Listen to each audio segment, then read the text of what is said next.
Hello everyone and welcome back to Football Manager 2023 and another part of this series with Newcastle United. We're in our third season and last time out we had a pretty tough time of it, losing against Liverpool 3-1 and then a 3-3 draw against Atletico Madrid, forcing us into the Champions League knockout playoff round in order to qualify for the last 16. Since then, we had a very disappointing 1-1 draw with Brighton before then smashing Burnley 6-0, Isaac getting 4 goals in that one. And then we had a big win at 2-0 over Spurs, which helped us out a little bit. We did play the first leg against Ajax, a 1-0 win away from home, setting us up nicely for 2 big games. First, the return game against Ajax will be at home and hoping to see that one through. And then we have Manchester City away from home in the FA Cup. We are still 1 point behind Liverpool after drawing in that Brighton game. We had an opportunity to move clear at the top, but we did not take it. But we've still got a very interesting run to the end of the season. But the cup competitions are, as ever, quite important. Now, for this Ajax game, we've got Lafont in goal, Justin and Gvardiol at wing-back, Schlotterbeck and Eric Garcia in central defence. Then Timber is moved up to defensive midfield with Gallagher and Camavinga, the central midfield. And then it's Diaz, Isaac and Sam Maximan up top. I do expect us to get through this game without too much difficulty. The 1-0 win away from home, very helpful, but we should get a few goals at home. We should really have beaten Ajax by more away from home. Although, interestingly, the XG for that game, as this is running way too fast, the XG for that game had 3 for Ajax, but only 1 for us. So we definitely didn't play our best football in that game, and we were at risk of being put in a position where we would really struggle to turn this around. But fortunately, despite a 3-1 aggregate XG, we did finish with a 1-0 victory, which sets us up really, really nicely for this game as Gallagher wins the ball, plays it through for Sam Maximan, in on goal, and he's hit the woodwork. Gvardiol then denied by Leo and Gier in the Ajax goal as Lafont picks the loose ball up. He's got options around him. These kits clashing a little bit for me. Isaac down to Sam Maximan, and he's maybe also suffering from that. But Brahim has been played through, and what a little cute chip that is.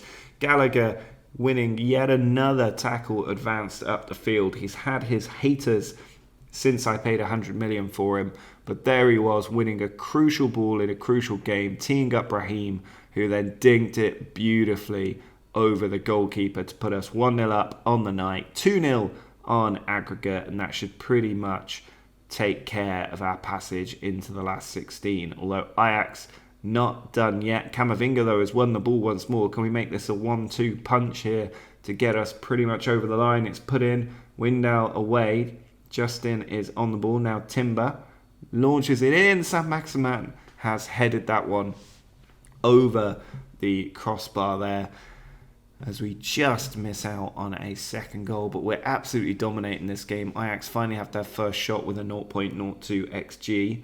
Can we get another tackle high up the pitch? Isaac loves those tackles. Gallagher's running in.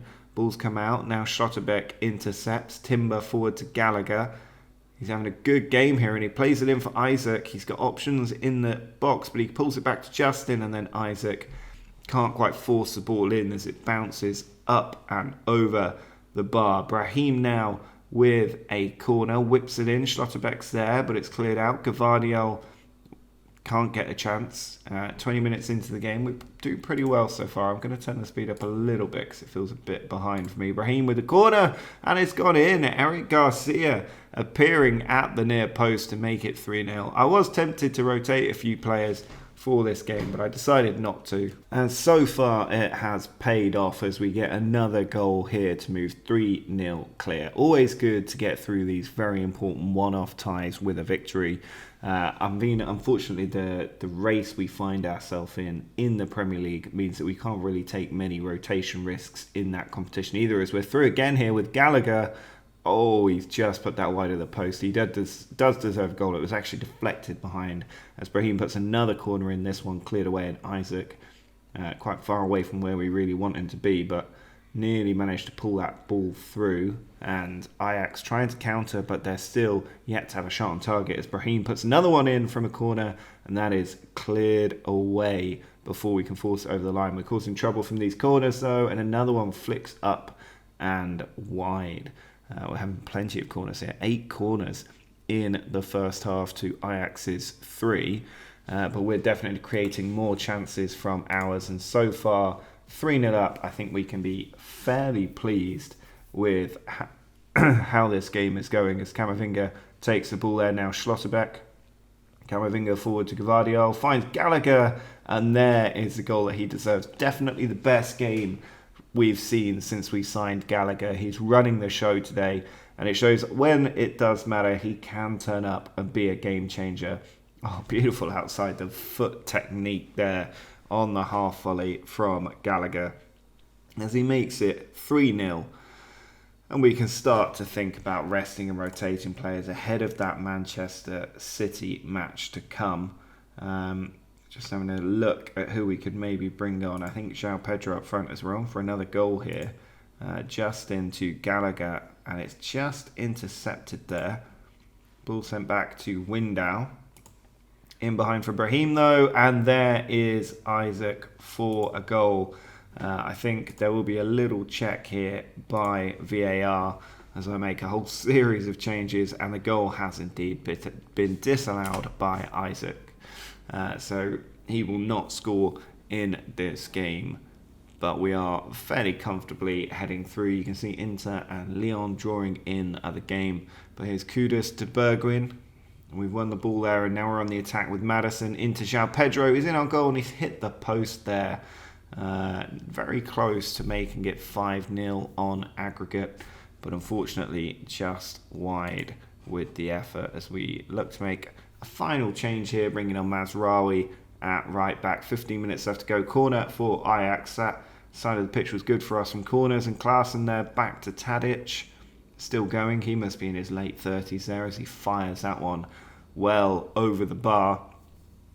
But there should be a comfortable game to see out. We've rotated a lot of players in this second half, so hopefully there'll be a lot of fresh legs for that City game as Mazraoui tears it up down that right flank, and he's knocked down. And the question there will be, did the foul continue into the penalty area or not? It looked just outside to me, but VAR has decided that that is indeed just outside the box, so no penalty there. Not long left now to just get over the line and try and keep another clean sheet this season if we can. Eric Garcia there breaking between the lines of Ajax. Mazraoui on the right flank over the top, it's cleared away.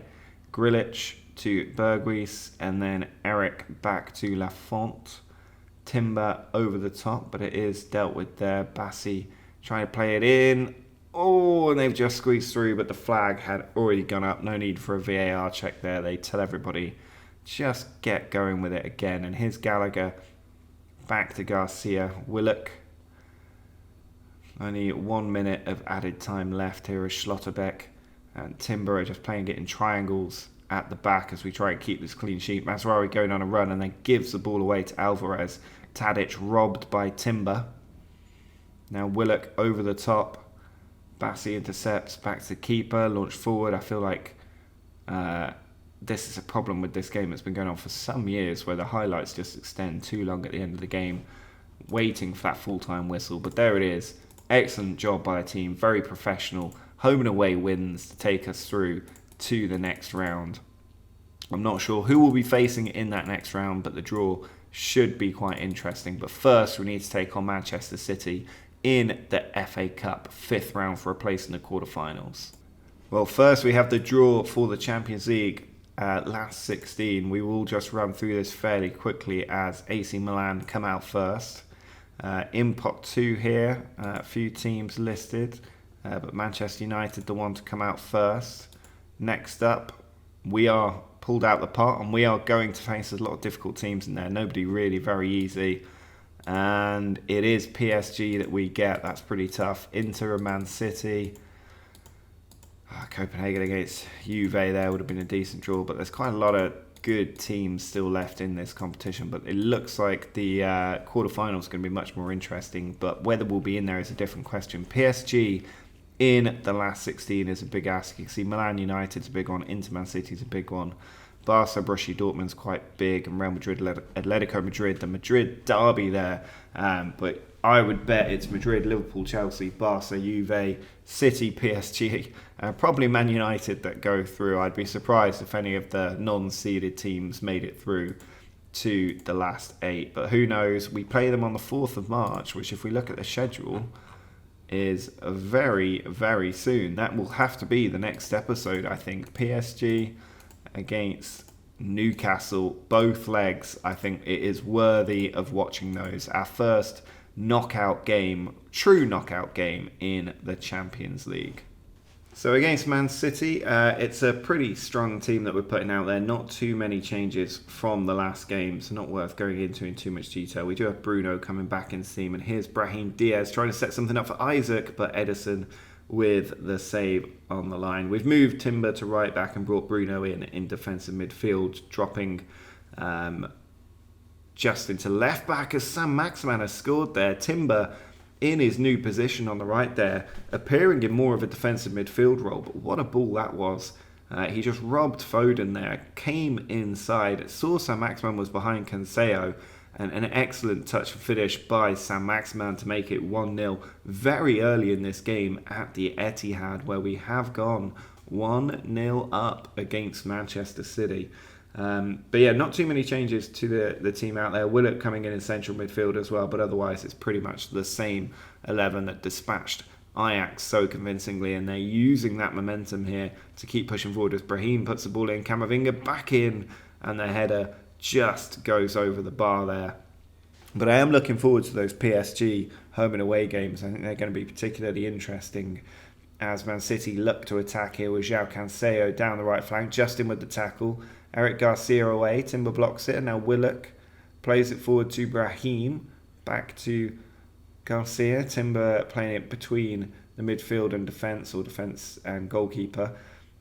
And now Willock loses the ball, it's played through, Phil Foden gets into the box, and he's done very well to finish. He had a lot of pressure on him there, but he created the tight angle that was just perfect, that he could get the ball in the back of the net and not force him into the side netting there. It was this little pull away to the left before finishing it against Lafont, who'd already committed himself at that near post. So Man City showing their individual talent to pull this game back level. Can we use our team ability to get the lead back? Here's Sotabek, and we've just lost out there. Justin giving the ball away as Cancelo now attacks down the right. Excellent tackle by Bruno on De Bruyne, and now Grealish is in, and Grealish has made it 2-0. Very quickly they split us open there. Bernardo Silva with the pass.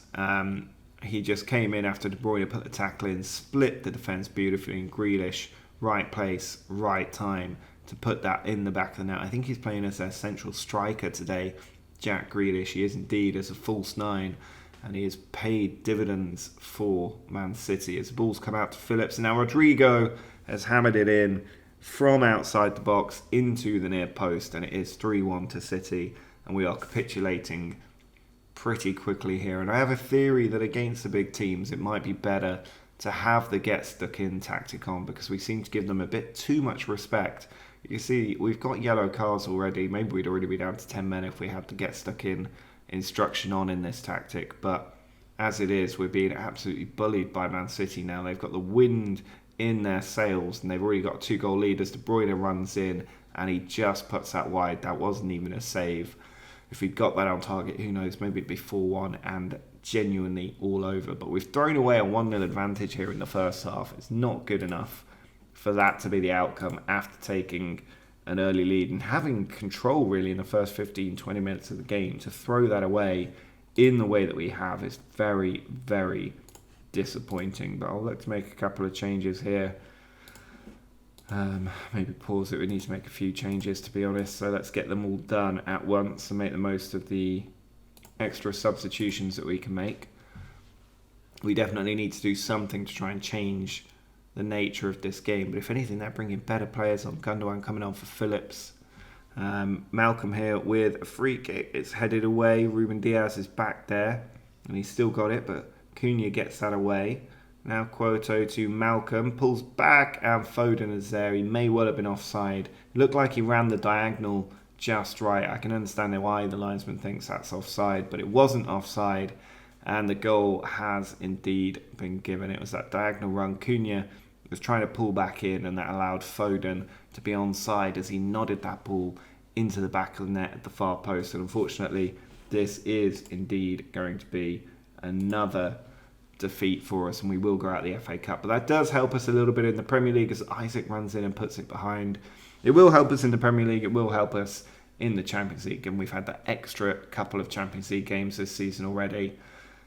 But it is disappointing because I would like to win the FA Cup at some point, and we're not quite showing enough grit and determination to beat these big teams in the games where it really matters. But I think against PSG, I might risk putting the get stuck in tactic back on there, as Calvert-Lewin now makes it 5-1. We're being absolutely dismantled. We may as well have gone down to 10 men in this game.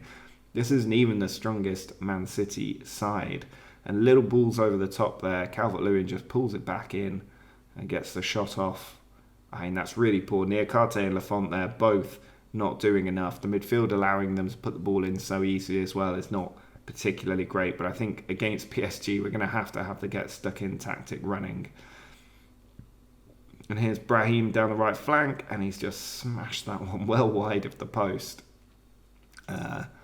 Phil Foden needs pressing. Yeah, I think we're going to have to go break some legs against PSG. Otherwise, if you imagine that PSG arsenal of players, particularly their attacking players against us, it really is going to get embarrassing quite quickly, home and away. Sessegnon to Schlotterbeck. Bruno to Højbjerg over the top, but Stones clears it. Now Cunha in, and Marlon does score, but the flag has gone up, and I'm pretty sure that he is offside as he sticks that one into the back of the net. So not going our way today on any count, really. And there it is, 5-1 defeat at the full-time whistle. I am not happy with that. Very poor performance after such a good victory over Ajax. Now we only have a matter of days before we need to take on PSG. So no wonder the fans aren't too happy with us. But next episode we will do PSG home and away, because that could be the end of our cup competitions for the season. And then it all becomes about the Premier League after that. And we would have a good run to the end of the season in the Premier League with some good one-week breaks if we did go out the Champions League. But hopefully we can make it through into the quarterfinals and into the semi-finals as well. But if you did enjoy this episode today, do drop a like down below. Make sure to subscribe to the channel if you're new. But until next time, see ya.